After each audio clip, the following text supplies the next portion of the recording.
Hello friends, today I'm excited to feature to you another hydrangea plant, Paniculata, or sometimes they call them as the Panicle hydrangeas. I call this iconic because they've been around for the 1800. It was introduced from Japan in the 1860s, and you could find in some gardens that they are towering trees or shrubs. The hydrangea paniculatas, I call them iconic is because of their versatility. These are shrubs, but you could train them like a tree. They are sought for by landscapers because they are beautiful for beautifying shopping centers, gardens, parking lots. You could see them and they use them for beautifying those areas. It is a shrub, but you could train them as a tree.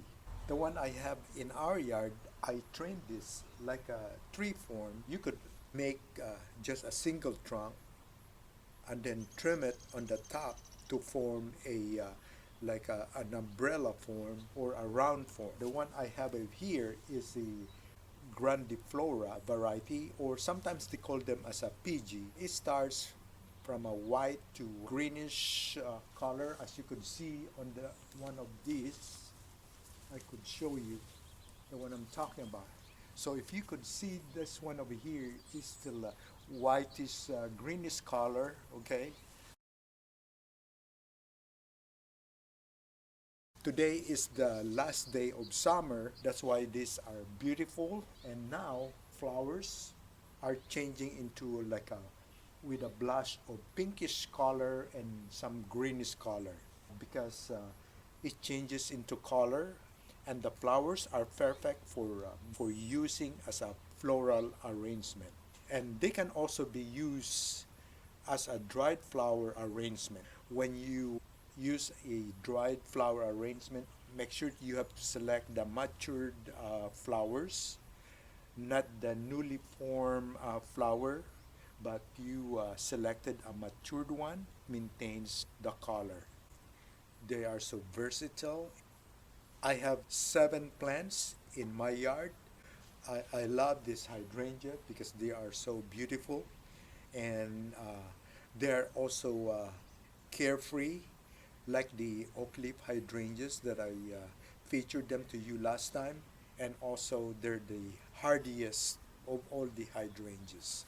Paniculatas are native of China, Japan, Korea, and Russia. I'm so grateful that there are new introductions right now. Some of them are the Bobo variety, and they can only grow up to 3 feet tall. But these grandifloras, the one that I have over here, can grow up to 25 feet if you let it grow. But you can also trim them to maintain at a certain height if you want to do that. I'm going to show you also some of my teams when I used to work in the aviation industry, and he shared to me one of his paniculatas that were in his property. They're huge trunk, and I'm going to show you. Again, I'm so grateful that there's so many new introductions right now, like the Bobo variety, which is grows only up to 3 feet tall, and there's a little limelight that are also in a dwarf form, and there's strawberry vanilla, dark pink flowers, and there's other introductions that are the red form also.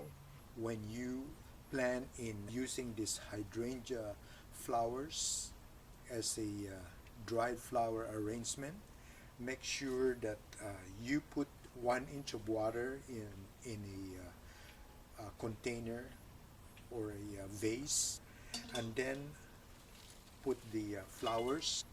Either you can strip the leaves, and then you can cut it to whatever height or length you want on the flowers, and then put the cut flowers in this 1 inch of water and let it evaporate, then that will be a perfect way to preserve the color of the hydrangea flowers. If you plan in making a floral arrangement, after you cut them, place it immediately to the water.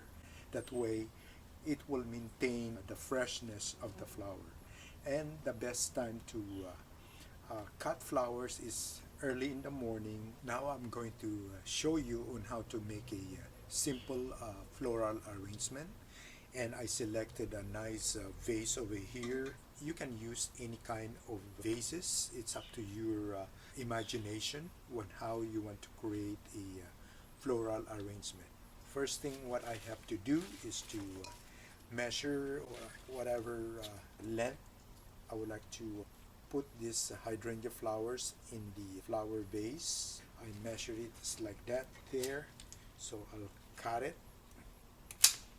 and make sure you cut it in lengthwise or 45 degrees. That way when you put the stem, it doesn't stop the flow of the water, because if it's flat, it stops the flow of the water. Okay, so cut it. And then what you have to do now is to remove all the leaves, especially the bottom leaves. All right, you can leave some leaves if you want. Then remove the leaves like that. All right, and then you can also add leaves at the bottom. All right, now this is the finished product of the floral arrangement that I made by using the Paniculata or Panicle Hydrangea. And I also use a Silom philodendron as the leaf for this floral arrangement. Isn't that pretty? Let's take a closer look. Flower arrangement that I made by using the Paniculata Hydrangea with a Silom philodendron as the leaves.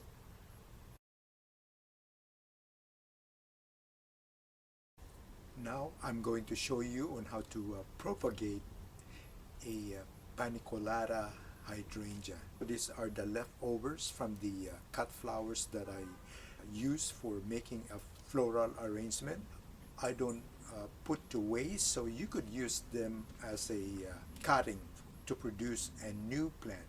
Just to let you know that there's so many ways of making a cutting. You can make it 6 to 8 inches in length, or you can make it short. It's your own preference. I showed you last time on the big leaf hydrangeas. To maximize on how to produce more, I was able to produce 7 cuttings from that one stem. As I've said, there's so many ways on how to do cuttings. Okay, either you can do it in short or 6 to 8 inches in length. And you can also use a ruton, or you don't have to, or you can also use honey. I hope that you like this episode. If you have some questions, please provide comments down below. See you next videos.